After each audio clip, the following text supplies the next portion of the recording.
La noche en que Nirabale se desangró en el lecho de un arroyo poco profundo, estaba en el lado equivocado de la frontera del dominio de hierro.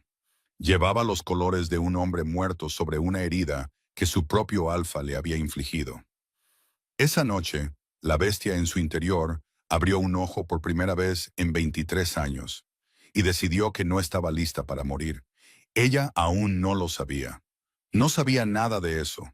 Solo sentía el agua fría lamiendo sus costillas, el sabor a cobre inundando su boca, el cielo gris reduciéndose a un punto de luz sobre los pinos, y el sonido lejano de unos cascos que podían ser la piedad, o lo último que oiría jamás.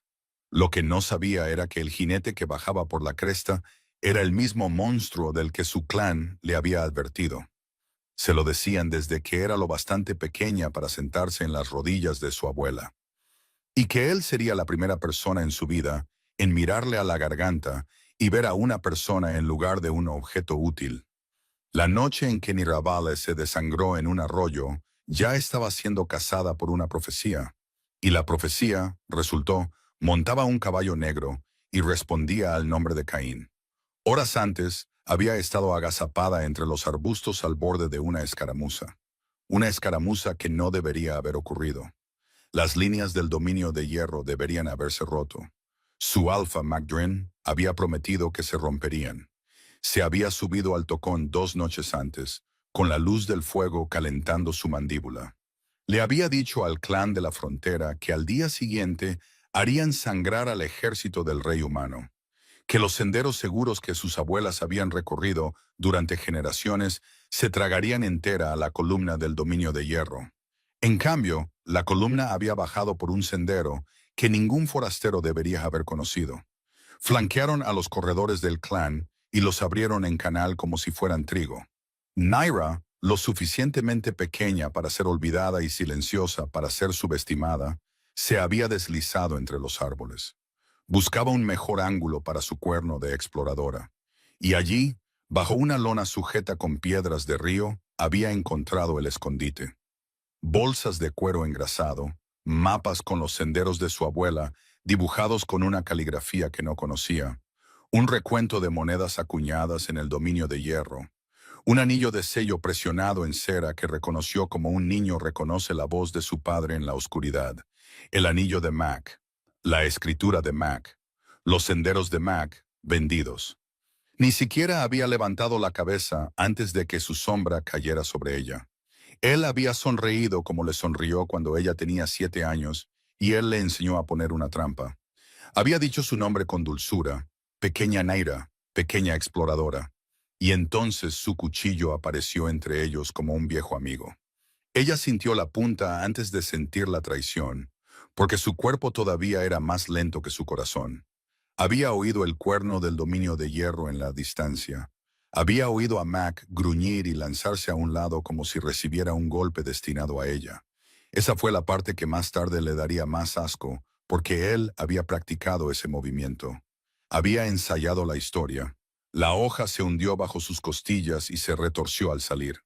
Él le arrancó la capa y le echó un tabardo del dominio de hierro sobre los hombros. Luego la hizo rodar por la orilla hasta el arroyo con la cuidadosa pena de un hombre que ya había escrito el panegírico. Chica traidora, atrapada con los colores del enemigo. Una tragedia, diría el clan. Y nadie preguntaría jamás qué había estado haciendo entre los arbustos. Yacía en el agua y contaba las cosas que no llegaría a hacer. No llegaría a decirle a December, su mejor amiga desde que eran demasiado pequeñas para trenzarse el pelo, que el hombre en quien habían confiado era un ladrón de vidas. No llegaría a ver el primer cambio de su prima pequeña Lavena, que todo el clan esperaba con ansiedad. Porque Lavena tenía 11 años y aún no se había transformado, y los susurros habían comenzado. No llegaría a estar enfadada el tiempo suficiente para que importara. La bestia en su interior, que nunca había emergido, que la había convertido en la vergüenza de la casa de su madre y la lástima de todos los ancianos, se desenroscó en algún lugar detrás de su esternón, e hizo un sonido que no era un sonido. Era un zumbido, un hilo, un calor que nunca había sentido y para el que no tenía nombre. Decía, todavía no. Decía, escucha. Y entonces los cascos bajaron por la orilla. Un hombre se bajó de la silla antes de que el caballo se detuviera por completo, y oyó una voz decir, baja, áspera y controlada, está viva. Y ella pensó, con el último pensamiento claro que tuvo, que el monstruo que su abuela había descrito no sonaba en absoluto como un monstruo. Caín del dominio de hierro tenía 31 años y había sido rey durante 9 de ellos. Y en esos 9 años había aprendido 3 cosas útiles. Había aprendido que una corona pesa menos en un hombre que duerme poco. Había aprendido que en una sala del consejo hay más cuchillos que en un campo de batalla. Y había aprendido reciente y desdichadamente que alguien al otro lado de la frontera le estaba pasando información que nunca había solicitado. Información entregada con una caligrafía que no reconocía, en puntos de encuentro que su propio maestro de espías juraba que eran seguros. No confiaba en los regalos. Confiaba aún menos en ellos cuando eran precisos. Había cabalgado por la cresta esa mañana no para ganar una escaramuza, porque la escaramuza ya estaba ganada por la información en su alforja, sino para encontrar al hombre que le estaba pasando la información. Porque un regalo tan útil era una correa, y Caín no usaba correas. Había esperado encontrar a un traidor. No había esperado encontrar a una chica. Era demasiado pequeña para ser un soldado. Eso fue lo primero que notó, agachado junto al arroyo. Su mano enguantada flotaba sobre el cuello de ella, leyendo el pulso en el aire, porque aún no quería tocarla. Era menuda de hombros, manchada de barro, con el pelo oscuro pegado a una mejilla que se había vuelto del color de la piedra de río. Llevaba un tabardo del dominio de hierro que no le quedaba bien y que le habían puesto después de que ya estuviera sangrando. Podía ver que el patrón de la mancha estaba mal. La tela se había empapado de fuera hacia adentro. Alguien la había vestido para la historia. No le gustaban las historias que no había escrito él. Se agachó más y finalmente posó 2 dedos en el hueco de su garganta. Su pulso estaba allí, firme, obstinado. El pulso de algo a lo que le habían dicho que se rindiera y no lo había hecho. Sus ojos se abrieron. Eran del color de un campo de invierno al atardecer, y se enfocaron en él con una claridad que no debería estar en un cuerpo tan vacío de sangre. El vello de su nuca se erizó, porque algo en su pecho, algo que no podía nombrar y no admitiría, se silenció. De una manera que no había estado en silencio en 9 años. Había sentido miedo antes. Había sentido rabia. Había sentido la fría aritmética del mando. Nunca se había sentido reconocido. Se echó hacia atrás sobre sus talones. Detrás de él, su capitán, Ryan, ya estaba desmontando. Ya buscaba el botiquín de campaña. Ya hablaba con la jerga entrecortada de hombres que habían sacado cuerpos de zanjas juntos durante una década. Señores del clan de la frontera, mire la trenza. Señor, la herida es reciente, pero está retorcida. Alguien la quería muerta por partida doble. Señor, deberíamos dejarla. Esto parece una trampa. Caín no respondió a nada de eso. Estaba mirando la forma en que sus dedos, de uñas rotas y sucias, se habían cerrado sobre un pliegue de su capa de montar, como si hubiera decidido, en lo que quedaba de su conciencia, que él era algo a lo que aferrarse. Dijo sin girar la cabeza, «Nos la llevamos». Ryan emitió el pequeño y tenso sonido de un hombre que sabe que no debe discutir en público. «Señor, si es una trampa, es un testigo», dijo Caín. «Un cadáver no nos dice nada. Un testigo vivo al otro lado de esta frontera vale más que una tumba limpia». Se inclinó y deslizó sus brazos bajo ella. Pesaba menos que su propia silla de montar. Y el zumbido en su pecho, el que absolutamente no estaba reconociendo, se hizo más fuerte. Apretó la mandíbula. La subió por la orilla. La colocó sobre su silla como se coloca a un halcón herido. Como se coloca a algo que todavía podría tener talentos. Se montó detrás de ella y la sujetó contra su pecho con un brazo. Su cabeza se inclinó hacia atrás contra el hueco de su garganta. Y su olor, incluso a través de la sangre, el agua del arroyo y el miedo, lo atravesó como una campana al sonar. Nunca había olido nada igual. No olía a mujer. No olía a soldado. Olía a un bosque en el que nunca se le había permitido caminar. Olía a una ley que había pasado todo su reinado haciendo cumplir. Se le encogió el estómago. Ryan, cabalgando a su lado, vio la expresión de su rostro y la malinterpretó, como siempre hacen los ayudantes. Vivirá, señor. La sanadora es buena. Cain no lo corrigió. Miró a la chica que sangraba contra su pecho, a la trenza oscura con su tejido del clan de la frontera, a la boca entreabierta lo suficiente para dejar pasar el aliento, y pensó con la voz fría y clara que usaba para el consejo: mi reino ha proscrito a su especie, y mi cuerpo acaba de reconocerla como mía. Apretó su brazo alrededor de ella. Espoleó al caballo hasta ponerlo al galope. No le dijo a Ryan lo que había olido. No se lo dijo a nadie durante mucho tiempo. Se despertó sintiendo calor y mintió al respecto. Esa fue su primera decisión, tomada antes de recordar su propio nombre, antes de recordar a Mac o el dinero o el arroyo. Se quedó quieta. Mantuvo su respiración suave e irregular, como respira a alguien que duerme, no como respira una exploradora. Hizo un inventario a través de su piel. Lino. Lino pesado y de buena calidad, del tipo que su clan no poseía. Un vendaje apretado en sus costillas, anudado por un experto, con una presión constante. Un emplasto bajo el vendaje con un olor que medio reconoció. Mil en ramas y algo más agudo. Un fuego en algún lugar a su izquierda, lo suficientemente cerca para calentar su mejilla, lo suficientemente lejos para no quemarla. Una silla. Alguien respirando en la silla. Un hombre. Supo que era un hombre antes de saber cómo lo sabía. La respiración era demasiado profunda para una mujer del clan, demasiado regular para una sanadora que estaría ocupada con hierbas. Era la respiración de alguien que había velado a heridos antes y sabía cómo estar en silencio a su alrededor. Se arriesgó a abrir los ojos una rendija minúscula. Muros de piedra. Un hogar con morillos de hierro en forma de ciervos. Una ventana estrecha con cristal de verdad, emplomado en forma de diamantes, que captaba una luz gris del norte que no reconoció. Y en la silla frente a ella, inclinado hacia adelante, con los codos en las rodillas y las manos entrelazadas sin apretar, el hombre del arroyo. Estaba mirando el fuego, no a ella. Esa fue la parte que más la inquietó. Un hombre que se había molestado en salvarla, debería haberla estado observando para ver qué había salvado. Este le estaba dando privacidad en su propio sueño. Lo estudió mientras él no miraba. Era mayor de lo que esperaba que fuera un rey monstruo y más joven de lo que esperaba que fuera un gobernante. Lo que, supuso, se anulaba para ser simplemente un hombre. Pelo oscuro corto a los lados, una cicatriz a lo largo de su mandíbula, pálida contra la piel oscurecida por el clima. El tipo de cicatriz que deja una hoja cuando ha apuntado a la garganta y se ha encontrado con hueso. Manos que parecían haber hecho su propio trabajo, sin anillos, sin corona. Una túnica oscura y sencilla. Si te lo cruzaras en un camino, no sabrías que es un rey, solo sabrías que debes apartarte de su camino.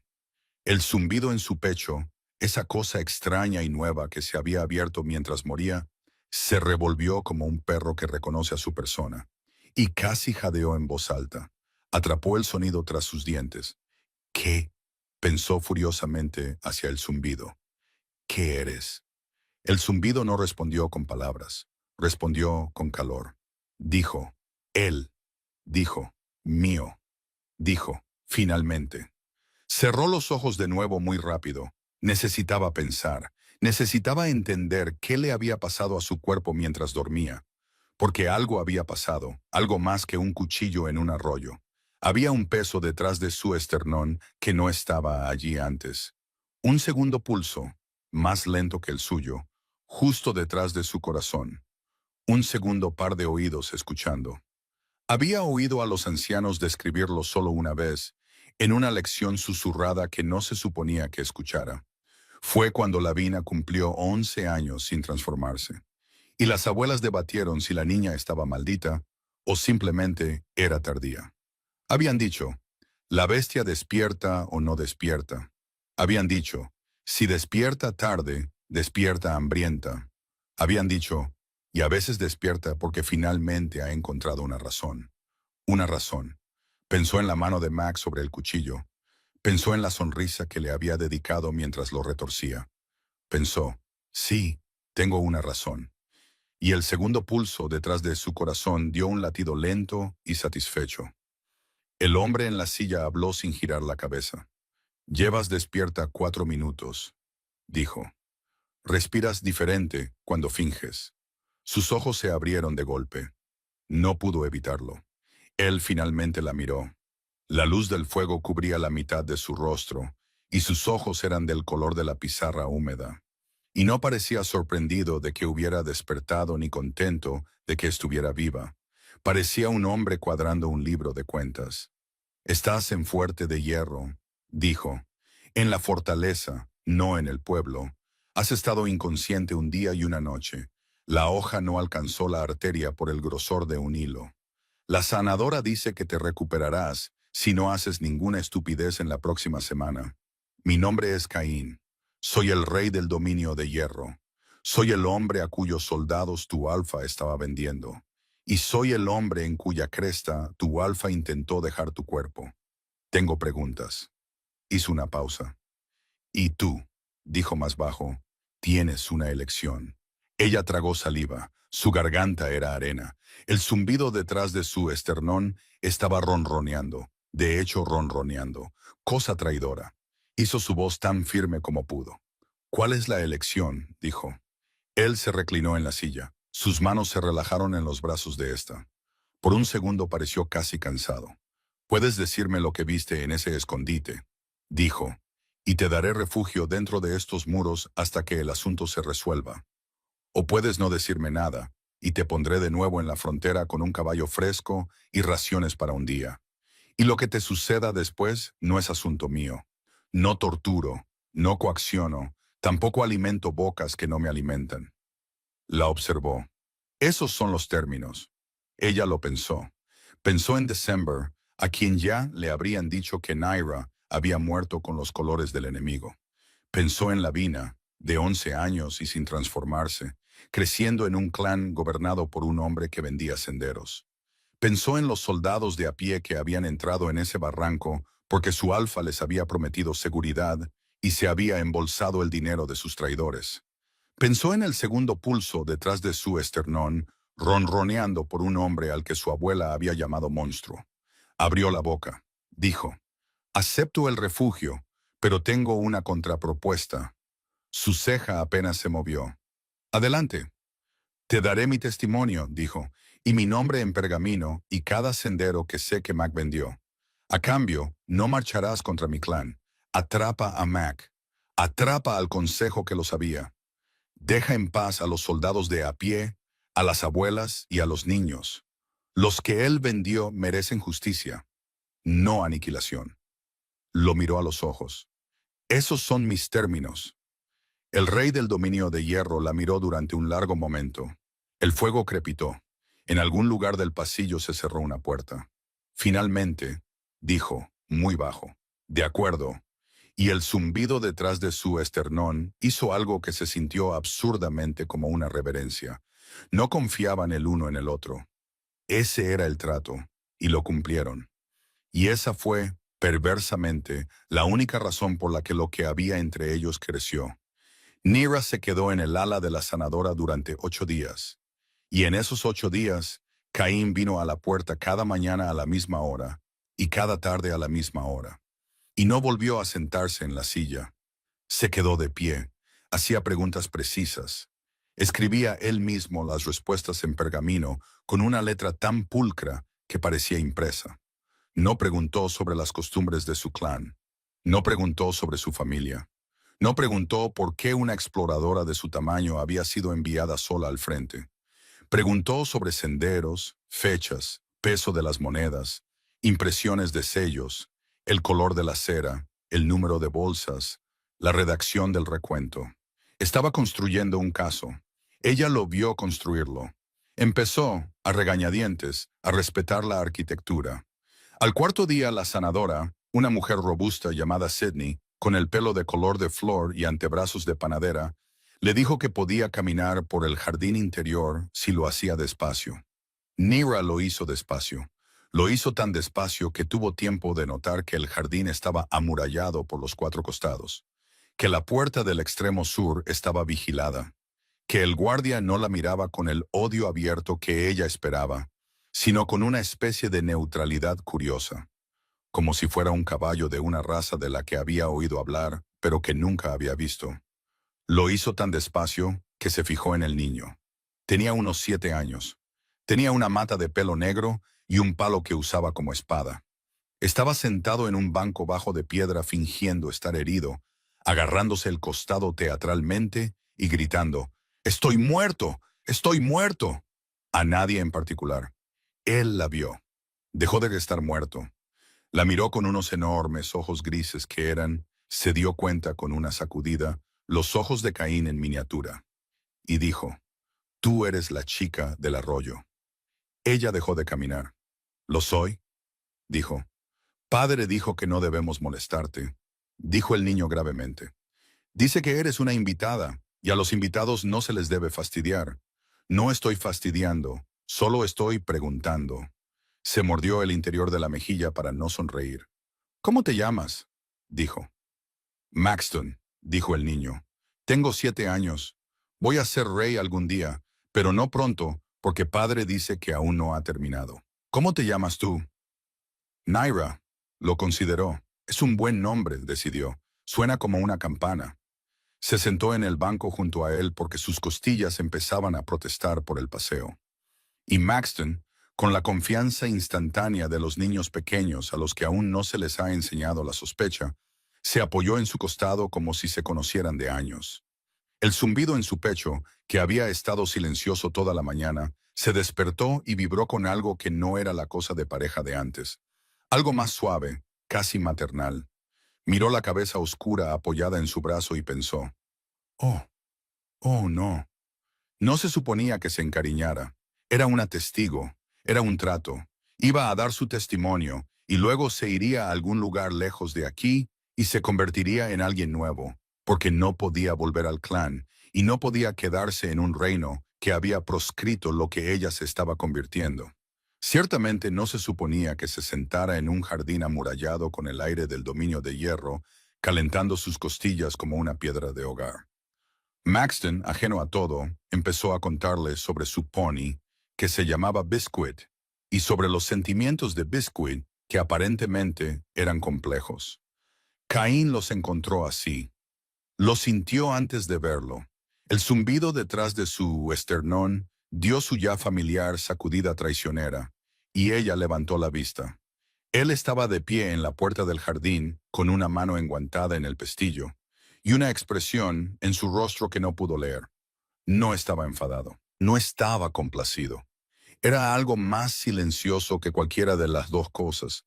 Algo que parecía casi un hombre viendo abrirse una puerta en una pared que había olvidado que era una pared. «Maxton», dijo el rey, «se te advirtió». «No estaba fastidiando», dijo Maxton, sentándose muy recto. «Estaban fastidiando a mí». Ella vino y se sentó. Eso es diferente. La boca de Caín hizo algo que no era exactamente una sonrisa. «¿Lo es?». «Lo es», dijo Maxton con firmeza. «Pregúntale a ella». Caín la miró. Ella extendió las manos. «Tiene razón», dijo. «Yo fastidié primero. Me senté sin preguntar.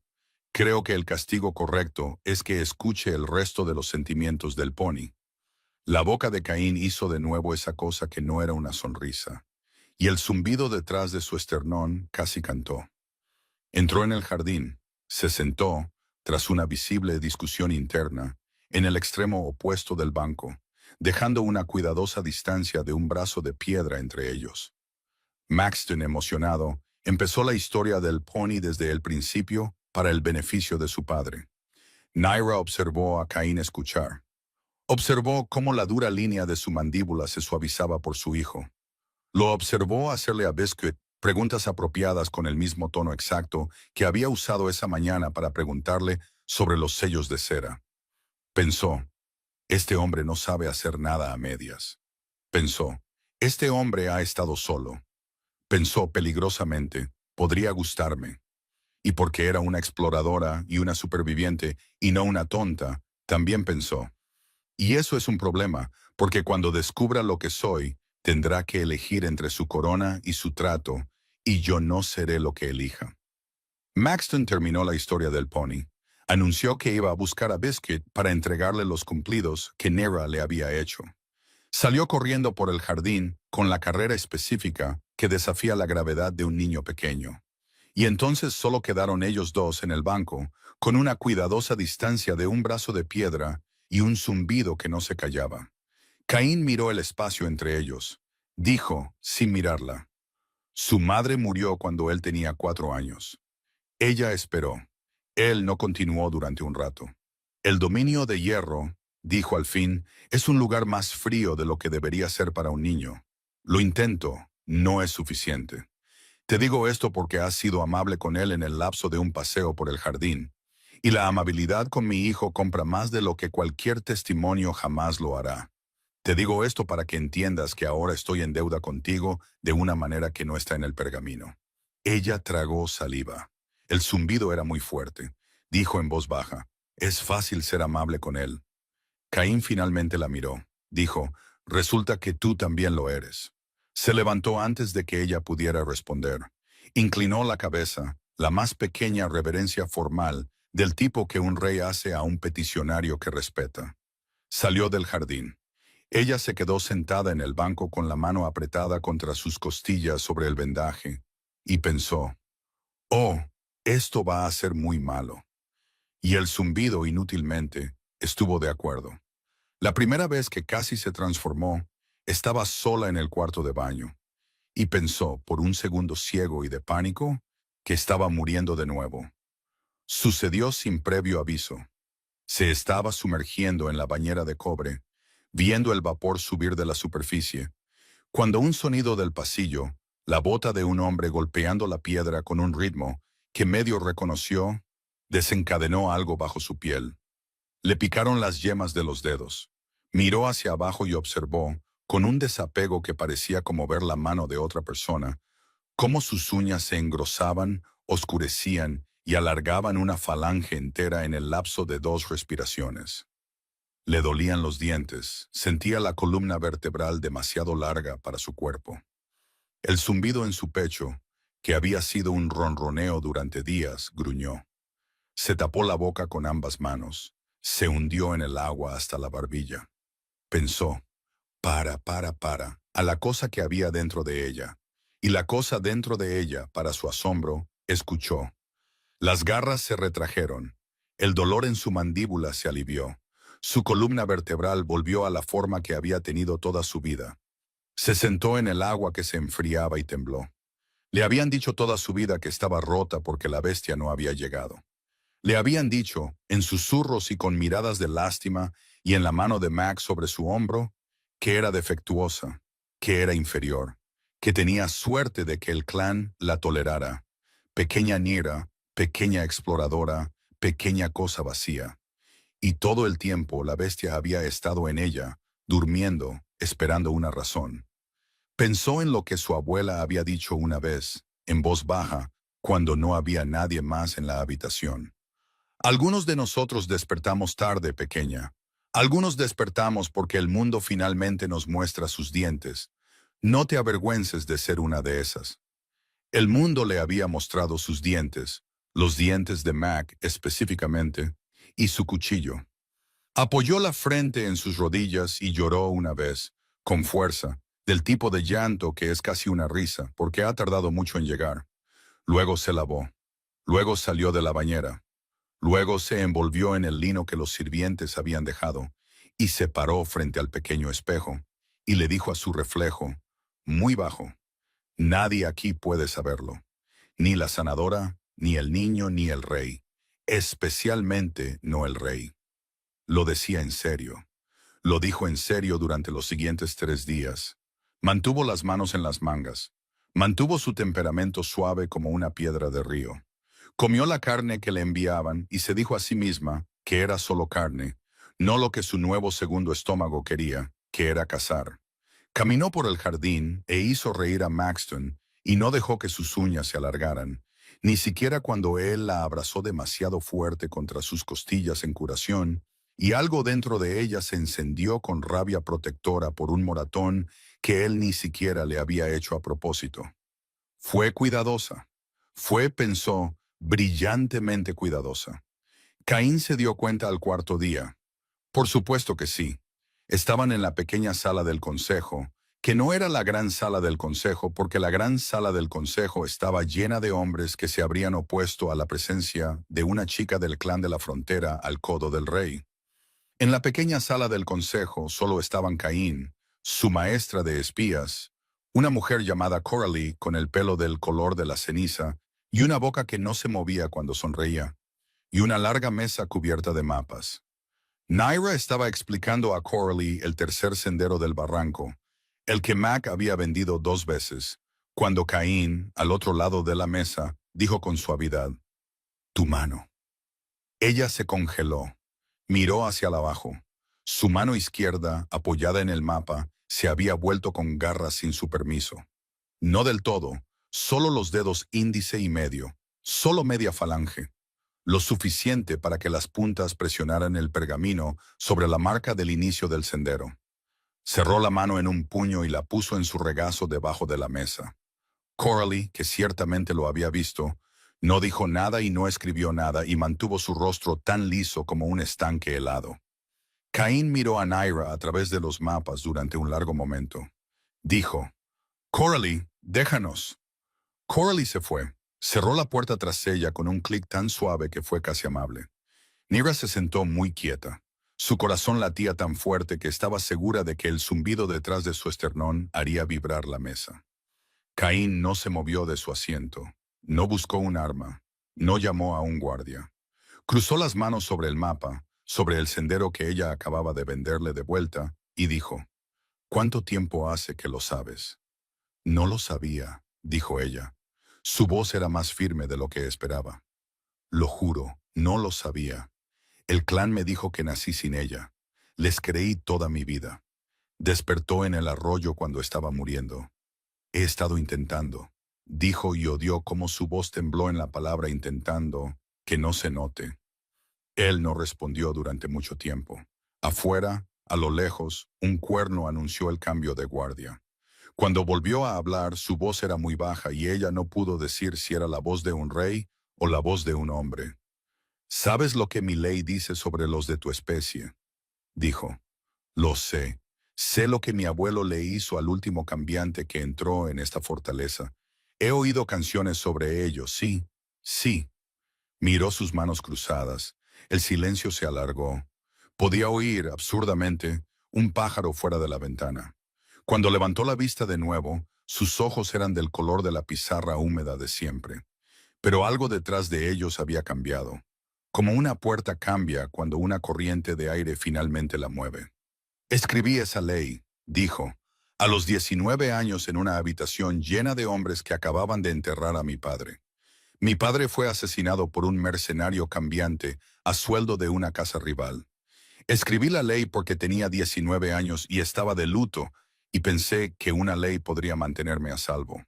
No la he derogado porque no he sabido cómo derogarla sin parecer débil. Y un rey que parece débil muere. Y mi hijo tiene 7 años». Ella no dijo nada. No podía. El zumbido en su pecho estaba haciendo algo complicado, algo como esperanza y algo como pena al mismo tiempo. Él dijo, «He sido rey durante 9 años y he firmado exactamente 2 órdenes de exilio para cambiantes en ese tiempo. Y ambas me atormentaron. Y ambas fueron para hombres que habían causado un daño real, y aún así odié firmarlas. Te digo esto», dijo, «porque eres la primera persona de tu especie con la que me siento frente a una mesa en 9 años y descubro que no quiero firmar una tercera. Descubro de hecho», dijo, «que no quiero que te vayas de esta fortaleza nunca». Ella lo miró fijamente. Las garras en su regazo se habían retraído por completo sin que ella se diera cuenta. Él dijo con cuidado. No pretendía decir esa última parte en voz alta. Ella dijo con el mismo cuidado, «Elijo fingir que no lo hiciste». «De acuerdo», dijo él. «Gracias». El silencio que siguió no fue el silencio de antes. Era un nuevo silencio y tenía peso y tenía calor, y tenía el débil e innegable zumbido de un hilo que se tensa entre dos personas a través de una mesa de mapas. Se aclaró la garganta. Dijo, nos ocuparemos de la ley más tarde. Dijo, por ahora mantén la mano en tu regazo. Ella se rió. No pudo evitarlo. Fue una risa pequeña y húmeda, pero fue una risa. Él casi sonrió. La puerta se abrió con un clic. Coralie volvió a entrar con un té que no le habían pedido y el asunto por el momento quedó cerrado. El momento que casi los deshizo llegó una noche en que había estado nevando durante 3 días. La fortaleza tenía esa cualidad amortiguada, submarina, que la nieve da a la piedra antigua. Y Maxton había insistido, con la voluntad de hierro de un niño de 7 años, en que Naira fuera quien lo arropara porque su padre contaba la historia mal.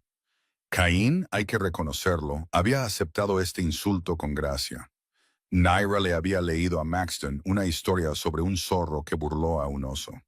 Maxton se había quedado dormido con la mejilla en su muñeca, y ella se había quedado allí más tiempo del necesario, viendo sus pequeñas costillas subir y bajar, dejando que el zumbido en su pecho hiciera esa cosa lenta y contenta que hacía a su alrededor.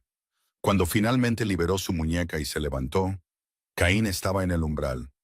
Había estado allí, se dio cuenta, durante algún tiempo. No dijo nada, solo retrocedió para dejarla pasar.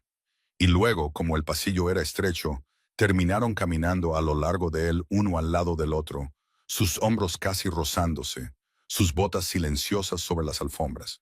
En el recodo junto a la escalera norte, se detuvo. Ella se detuvo. Él no la miró. Miró un aplique en la pared como si hubiera dicho algo interesante. Dijo, el consejo se reunirá en 3 días. Coralie tiene el testimonio preparado. Tu alfa será convocado bajo el antiguo tratado. No vendrás, pero la negativa es el punto. Después de eso, cabalgaré al frente de una columna hasta la frontera y lo sacaré de su propio salón frente a su propia gente. Ella asintió. Tenía un nudo en la garganta. Ese fue el trato, dijo. Se fue el trato, asintió él. Todavía no la miraba. Quería decírtelo, dijo, porque después de que la columna parta, las cosas se moverán rápido y no sé cuándo habrá otro pasillo tranquilo. Ella dijo muy suavemente, Caín. Él finalmente la miró. De cerca, a la luz del aplique, su rostro no era el rostro del rey, era el rostro de un hombre, cansado y joven, y cargando demasiado. Y la cicatriz a lo largo de su mandíbula era plateada en lugar de pálida. Y sus ojos se habían vuelto casi negros con la poca luz. El zumbido en su pecho se encabritó como una bestia con correa. Su mano se levantó. Ella pensó por un segundo salvaje que iba a tocarle la mandíbula. En cambio, apoyó los nudillos contra la pared justo al lado de su sien, rodeándola sin tocarla, como si no estuviera seguro de tener permiso. Dijo, Nira. Solo el nombre. Lo dijo como debía decirse su nombre, como nunca en su vida lo había oído decir, bajo y reverente, y como si fuera algo que le estuviera devolviendo en lugar de tomar. Ella giró su rostro un mínimo cuarto de pulgada hacia su muñeca. Su boca rozó el interior de su muñeca, apenas. Un susurro de contacto, del tipo que una persona podría negar. El pulso de él saltó contra su labio. Él emitió un sonido, bajo en su pecho, que no era exactamente una palabra. Se inclinó. Ella se inclinó. Sus alientos se encontraron en el cálido centímetro y medio entre sus bocas. El zumbido detrás de su esternón, que había estado vibrando, hizo algo absolutamente sin precedentes. Respondió. De su pecho, una resonancia baja y correspondiente, más silenciosa que la de ella, más lenta, pero inconfundiblemente allí. Lo cual debería haber sido imposible, porque Caín era un guerrero de linaje humano, y el zumbido del vínculo en las historias de su abuela era un don de los cambiantes. Ella se echó hacia atrás un centímetro para mirarlo, con los ojos muy abiertos. ¿Tú? Empezó. En el extremo opuesto del pasillo, una puerta se abrió de golpe. Botas. La voz de Ryan, cortante, urgente. Señor, señor, hay un jinete en la puerta sur. con colores del clan. Ha recibido 3 flechas para llegar hasta aquí. Dice que solo hablará con el rey. Caín no se movió durante un latido completo. Apoyó la frente por un segundo contra la de ella. No un beso, algo más antiguo que un beso, un juramento depositado sobre su piel. Luego se enderezó y su rostro se recompuso en el rostro del rey como un hombre se abrocha una armadura. Y dijo sin volverse: «Voy, Ryan». La miró una última vez. Dijo: «Mantén ese pensamiento». Ella se rió, un poco destrozada. «Lo mantendré», dijo, «mi señor». Él se fue. Ella se quedó sola en el pasillo con la palma de la mano apoyada en la pared donde había estado la mano de él. Y pensó en el segundo zumbido, el que había salido de su pecho. Pensó: «Él no debería tener eso», pensó, «a menos que...». Y no terminó el pensamiento porque al final del pasillo, débilmente, oyó la voz del jinete en la puerta sur, y la reconoció, y su sangre se heló porque era el hermano de December. El nombre del jinete era Bram. Tenía 19 años. Había idolatrado a Mac desde que era pequeño. Había recibido 3 flechas en la espalda para llegar a Fuerte de Hierro. Y cuando Neera llegó al gran salón descalza y con una túnica prestada, con la mano de Caín en la parte baja de su espalda para estabilizarla, Bram estaba de rodillas en las losas en un charco de su propia sangre. Y estaba llorando, y decía una y otra vez: «Mató a December, la mató». Dijo que sabía demasiado. Dijo que estaba haciendo demasiadas preguntas sobre Neera. A Neera le fallaron las rodillas. Caín la sostuvo. Bram levantó la vista a través de la sangre y las lágrimas. La vio, y su rostro hizo algo complicado. Porque se suponía que Neera estaba muerta en un arroyo con los colores del enemigo. Y en cambio, estaba viva con una túnica en el salón del rey enemigo. Y por un instante ella lo vio aferrarse a la vieja historia, la historia fácil, la historia de la chica traidora. Luego vio la mano de Caín en su espalda, vio cómo Caín la sostenía. Vio, pensó ella más tarde, con la claridad que a veces tienen los moribundos, que la historia que Mac había escrito era una mentira desde la primera palabra. Bram dijo: «No fuiste tú, nunca fuiste tú, fue él, todo fue él». Y luego tosió, y salió más sangre de la que un hombre puede permitirse perder. Y Sini la sanadora corría por las losas con su botiquín, y Caín ladraba órdenes. Y Neera estaba de rodillas junto a Bram sosteniendo su mano mientras moría. Y él dijo, lo último que dijo: «Busca a Coralie». La palabra fue tan baja que casi no la oyó. Coralie. Ella levantó la vista. Al otro lado del salón, en la galería de arriba, una figura de gris ceniza se apartaba muy suavemente de la barandilla y caminaba, sin prisa, hacia la puerta del fondo. El zumbido de Neera, que había estado silencioso por el dolor, se despertó con un gruñido. Dijo: «Caín». Él siguió su mirada. Vio a Coralie. Su rostro no cambió. Esta fue la parte aterradora. Su rostro no cambió en absoluto. Dijo en voz baja a Ryan: «Sella la fortaleza. Nadie sale. Especialmente no ella. Especialmente no ella». Coralie había sido la maestra de espías de Caín durante 7 años. Y en esos 7 años había construido la red de inteligencia más eficiente que el dominio de hierro había visto jamás. Y lo había hecho, resultó, llevando 2 contabilidades. Una contabilidad servía a su rey. La otra contabilidad se servía a sí misma, lo cual, al nivel en que operaba, era indistinguible de servir a una casa antigua y empobrecida, cuya línea de sangre compartía y cuyo trono pretendía poner a su propio sobrino, una vez que Caín y Maxton estuvieran ambos convenientemente muertos. Ella había sido la que escribía la información manuscrita en la que Caín no había confiado. Ella había sido la que pagaba a Mac por los senderos de la frontera. Y luego pagaba a un segundo agente para que pagara a Mac una segunda vez, para que el primer pago pareciera el crimen de otra persona. Ella había sido la que, al enterarse de que una exploradora viva del clan de la frontera había sido recuperada de un arroyo y estaba alojada en la propia fortaleza de su rey, había enviado discretamente un mensaje a Mac de que se requería un final limpio. Por eso la hermana de Bram, December, había sido asesinada. Por eso a Bram le habían disparado por la espalda mientras cabalgaba en busca de ayuda. Por eso, ahora, en las primeras horas de una noche nevada, Coralie estaba de pie en el gran salón, bajo la mirada de un círculo de guardias, con las manos cruzadas delante de ella, como si hubiera venido a tomar el té. No negó nada de eso. Eso fue lo que más inquietó a Neera. Coralie estaba de pie en un charco de luz de antorcha, con su pelo color ceniza, todavía pulcramente recogido, y su boca todavía lisa. Y cuando Caín leyó los cargos con una voz tan nivelada que podría haberse usado para medir una mesa, ella inclinó la cabeza como si aceptara un cumplido. Sí, dijo. Sí a todo.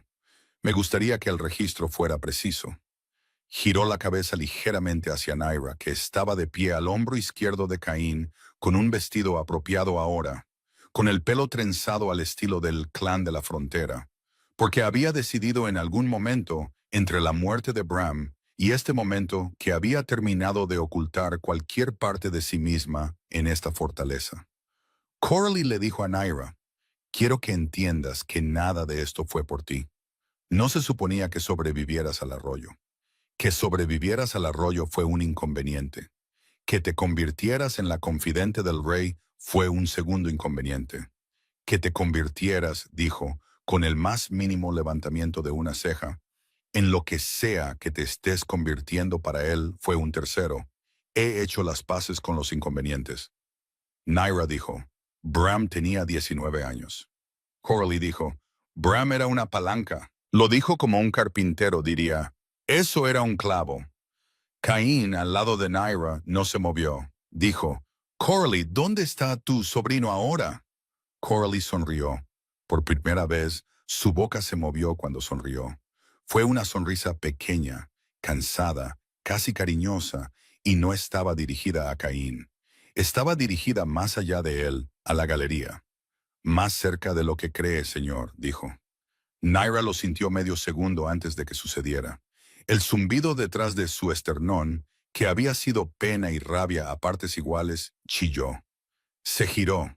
Ya se estaba girando cuando el virote de la ballesta salió de la sombra del arco de la galería, zumbando el bajo y feo zumbido de los proyectiles en vuelo, apuntado con economía profesional al centro del pecho de Caín. No hubo tiempo de gritar. Apenas hubo tiempo de moverse. Neera se movió. No decidió moverse. La cosa dentro de ella se movió, y su cuerpo la siguió, y se interpuso entre Caín y el virote antes de que su mente hubiera terminado de formar la palabra no. El virote la alcanzó en la parte alta del hombro, muy por encima de la vieja herida. El impacto la hizo girar a medias y caer en el pecho de Caín. Sintió cómo él la atrapaba con ambos brazos, y sintió a lo lejos la mancha húmeda y cálida de su propia sangre en la parte delantera del vestido apropiado. Y luego sintió algo más. Sintió que la cosa dentro de ella, la bestia que la había estado aprendiendo durante semanas, finalmente dejaba de pedir permiso. Calor. Calor dorado de adentro hacia afuera. No una transformación, algo más antiguo que una transformación. La luz brotó de ella, luz real a través de su piel, a lo largo de la línea de sus clavículas, de sus manos abiertas. Y el virote en su hombro, que tenía púas, que estaba destinado a quedarse, siseó y se deslizó fuera de su carne por sí solo, y cayó a las losas. Y la herida se cerró mientras ella miraba. La luz no se detuvo, se extendió hacia afuera, rodó por las losas en una suave marea dorada. Y donde tocó a los guardias, no hizo nada. Y donde tocó a Caín, no hizo nada excepto hacerle inhalar bruscamente. Pero donde tocó al sobrino de Coralie, arriba en la galería, que ya estaba recargando, lo atravesó como un tamiz. Y él gritó porque cada cosa corrupta en él, cada lealtad comprada, y cada hechizo prestado, y cada gota del metal supresor que Coralie le había estado dando durante años para mantenerlo dócil, se encendió y se quemó fuera de él de una vez. Y se dobló sobre la barandilla de la galería y no se levantó. La luz continuó, llegó a Coralie, no la quemó. Eso fue de alguna manera peor. La bañó y le mostró en un limpio baño dorado exactamente como era, pequeña y cansada y muy vieja por dentro. Y Coralie se miró las manos a la luz y dijo, «Oh», con una voz que no sonaba en absoluto a la de una maestra de espías, y luego se sentó en las losas, lentamente, como una mujer cuyas rodillas finalmente le habían recordado cuánto tiempo había estado de pie. La luz se apagó, Niega se desplomó. Caín la sostuvo con todo su peso. Lo último que oyó antes de desmayarse fue su voz, baja, desgarrada y completamente deshecha, diciendo su nombre como debía decirse, una y otra vez. Nira, Nira, quédate, Nira, quédate conmigo. Ella pensó vagamente, lo estoy. Y luego el oro se oscureció. Se despertó en el mismo lino, en la misma cama, con el mismo hogar. Y por un segundo desorientado, pensó que había soñado toda la última semana.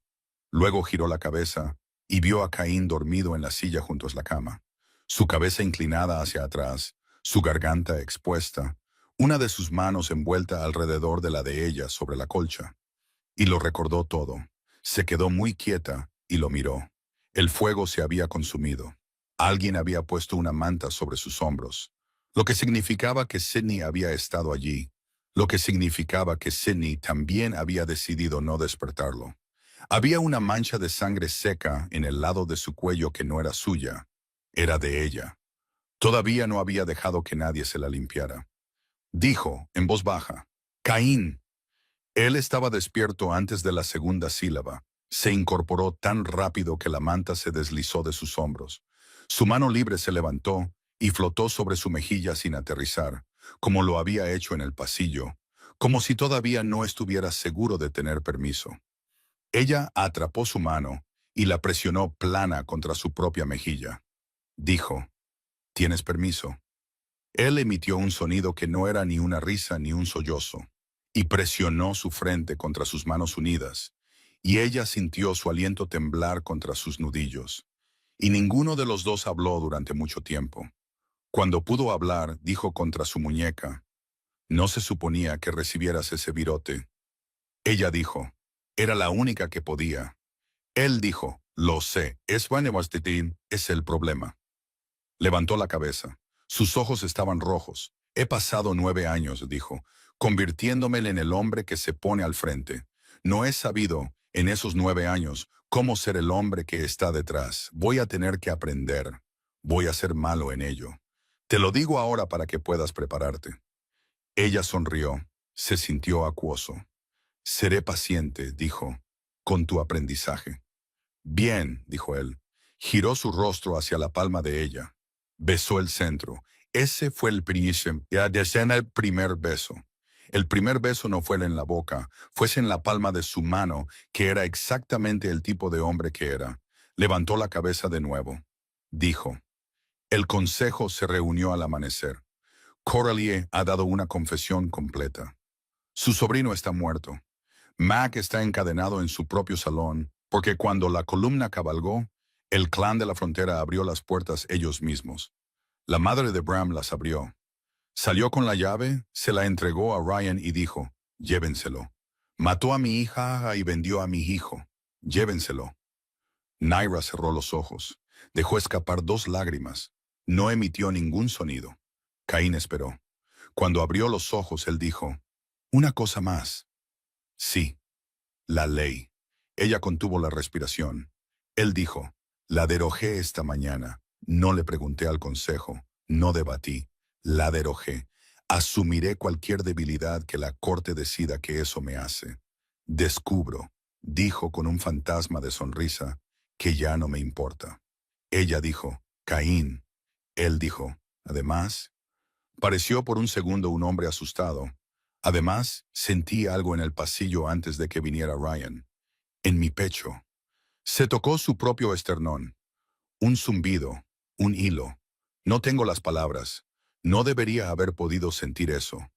No soy de tu especie. La miró. ¿Qué significa? Ella se incorporó. Su hombro le dolió, pero no gritó, lo que significaba que la luz dorada había hecho más que curar la herida del virote. Tomó la mano de él entre las suyas. Dijo, «Mi abuela me dijo una vez que los vínculos verdaderos responden a los vínculos verdaderos. Dijo que la antigua ley era que un vínculo reconocía a otro vínculo a través de cualquier división, a través de especies, de fronteras, de leyes.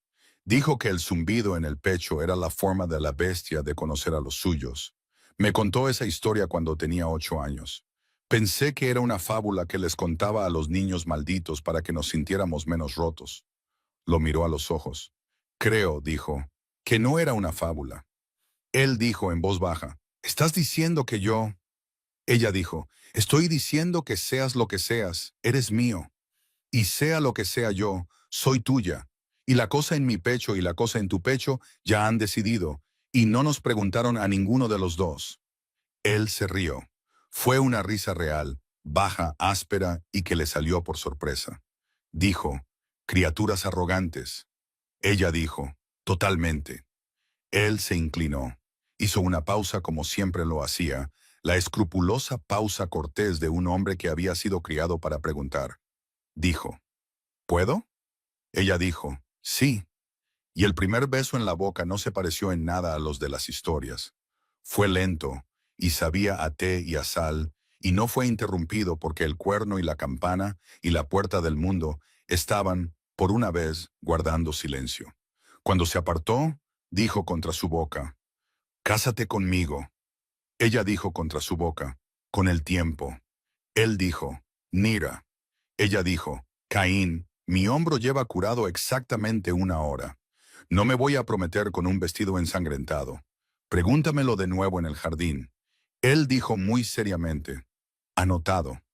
La besó de nuevo. Fuera de la ventana, la nieve había parado.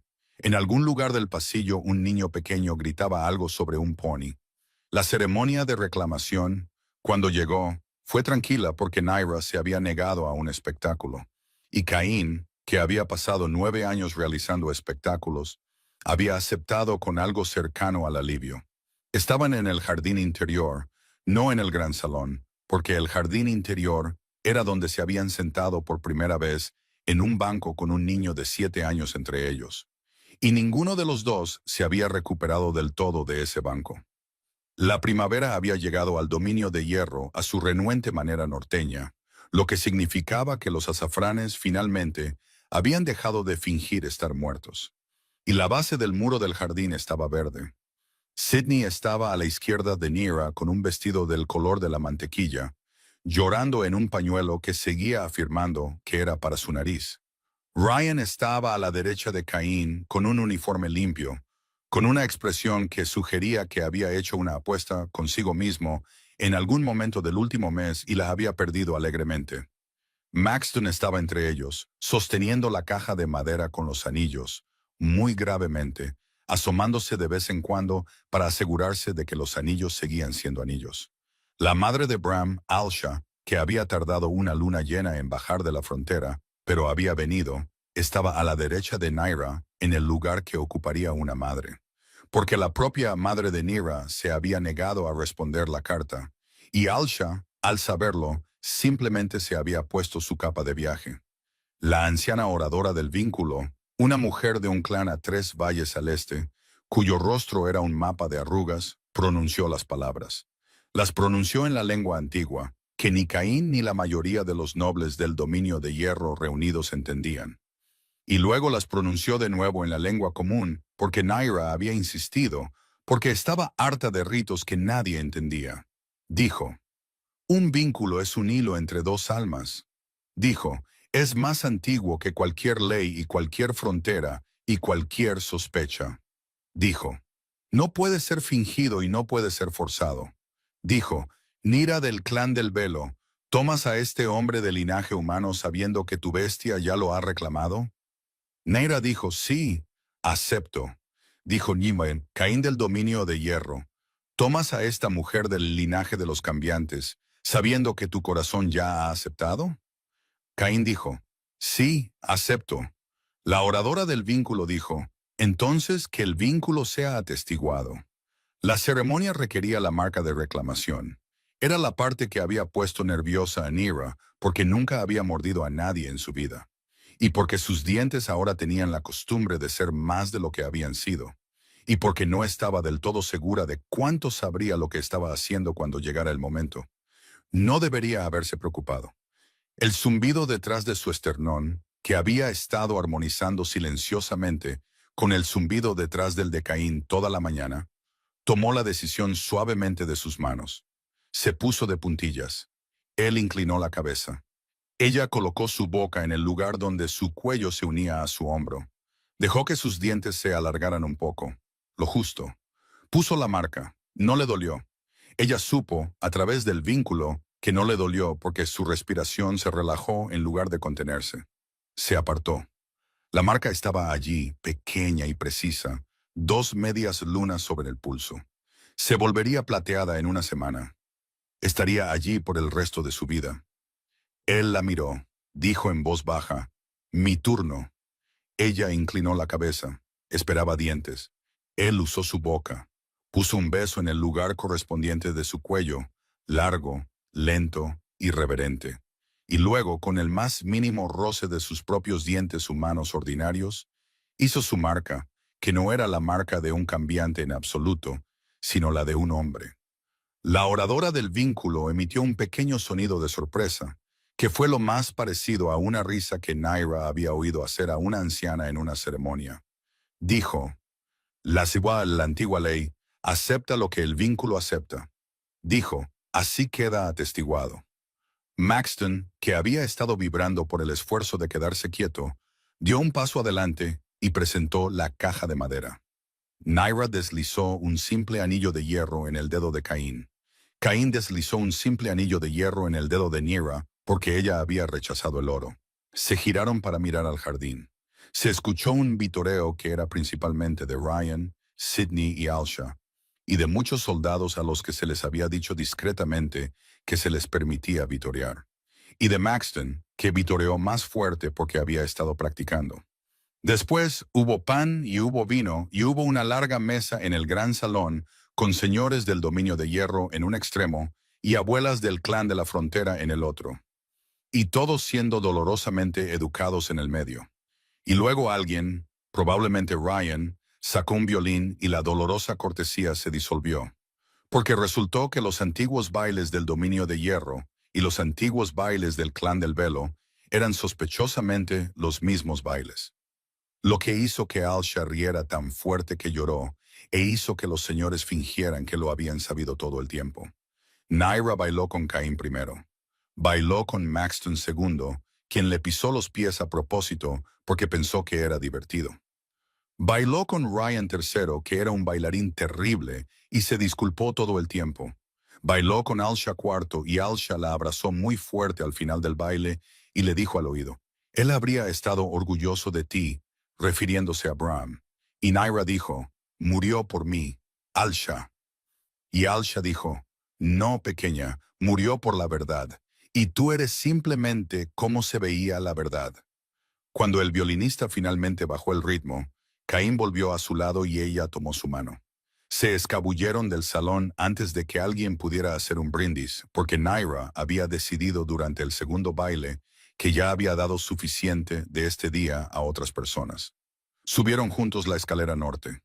No hablaron. No lo necesitaron. El zumbido en su pecho y el zumbido en el de él estaban haciendo algo que era casi un dueto. En la puerta de las cámaras, que ahora eran suyas, él se detuvo. Dijo, «Una última comprobación. ¿Estás segura?» Ella dijo, «Caín, estoy segura». Él abrió la puerta. La llevó en brazos por el umbral porque había sido criado en el reino que hacía esas cosas y ella no había tenido el corazón para decirle que era innecesario. Lo que sucedió después de que la puerta se cerró no fue un espectáculo. Fue lento y fue reverente y estuvo anclado en 100 pequeños consentimientos, hablados y respondidos. Él preguntó en cada umbral. Ella respondió en cada umbral. Nunca en su vida le habían preguntado. Lloró una vez por esa razón, y él se detuvo de inmediato. Y ella se rió entre lágrimas y dijo, «No, sigue, estas son las lágrimas buenas». Y él también se rió, una risa real, baja y asombrada. Y luego siguió, y la primera intimidad completa entre ellos, cuando llegó, fue, como su abuela había prometido una vez sobre el tipo correcto de noche, un regreso a casa. El zumbido en su pecho y el zumbido en el de él, en el momento en que finalmente se aquietaron, Sonaron como dos campanas golpeadas al mismo tiempo. Y luego, unificados, se asentaron en una sola nota baja que zumbaría entre ellos bajo todo por el resto de sus vidas. 3 años después, la primavera había llegado de nuevo al dominio de hierro, lo que siempre era una victoria reñida. Y Naira estaba sentada en el mismo banco bajo de piedra, en el jardín interior, con una hija de 2 años dormida contra sus costillas y un embarazo de 7 meses haciendo notar sus opiniones en la parte baja de su espalda. La hija se llamaba Wren, porque Maxton había insistido en el bautizo en que los mejores nombres sonaban como pájaros pequeños y nadie había podido discutir eso. Wren tenía los ojos grises de Caín y el pelo oscuro de Nira, y un diminuto zumbido en su pequeño pecho que había sido audible desde el día en que nació, lo que significaba que el dominio de hierro iba a tener su primera princesa abiertamente cambiante en una generación. Lo que significaba que el Consejo había tenido que tener muchísimas reuniones cuidadosas sobre títulos y protocolos. Lo que significaba que Caín había vuelto a casa de varias de esas reuniones, con aspecto cansado y ligeramente divertido, y había dicho, solo a Naira, mi hija tiene 2 años y ya ha derogado más leyes que yo en una década. Maxton, ahora de 10 años, estaba al otro lado del jardín, enseñando a Biscuit el pony, que ahora era un pony muy anciano, a tomar una manzana de su palma sin morderle los dedos, lo cual no iba bien porque Biscuit, como todos los ponis, era una criatura de opiniones firmes. Alsha, que se había mudado a Fuerte de Hierro hacía 2 inviernos por insistencia de Nira, y la segunda insistencia de Caín, estaba en los lechos de hierbas, dando una lección a Sydney, la sanadora, sobre algo que Sydney había hecho mal con la milenrama. Una lección que Sydney recibía con una paz que sugería que había dejado de escuchar hacía tiempo y simplemente disfrutaba de la compañía. Ryan, que ahora era capitán de la Guardia Real y padrino de Wren, estaba apoyado en la puerta del jardín fingiendo estar de servicio y en realidad observando, con la suavidad que hombres como Ryan solo admiten en los jardines, la forma en que Maxton manejaba al pony. Y Caín bajaba por el sendero hacia el banco con 2 tazas en las manos, una de las cuales tenía una cantidad ridícula de miel, porque Naira había decidido durante el embarazo que el té solo era tolerable si era básicamente un postre. Y sonreía con la sonrisa que solo sonreía en casa, que era la sonrisa que Naira había hecho el trabajo silencioso de su vida para ganarse. Se sentó en el banco a su lado, le ofreció el té con miel. Ella lo tomó con la mano que no estaba acunando el cráneo de Wren. Él la miró por encima del borde de su propia taza. Dijo, ¿recuerdas? Dijo, ¿la primera vez que nos sentamos en este banco? Ella dijo, recuerdo a un niño pequeño con un palo fingiendo estar muerto. No estaba fingiendo, gritó Maxton desde el otro lado del jardín sin volverse. Estaba herido de muerte. Resultó que los niños de 10 años tenían oídos de murciélago. Caín, imperturbable, le dijo a Nira, recuerdo estar sentado en el extremo opuesto de este banco y dejar exactamente un brazo de distancia de piedra entre nosotros porque tenía miedo de lo que pasaría si no lo hacía. Naira dijo, y ahora mírate, ahora mírame a mí.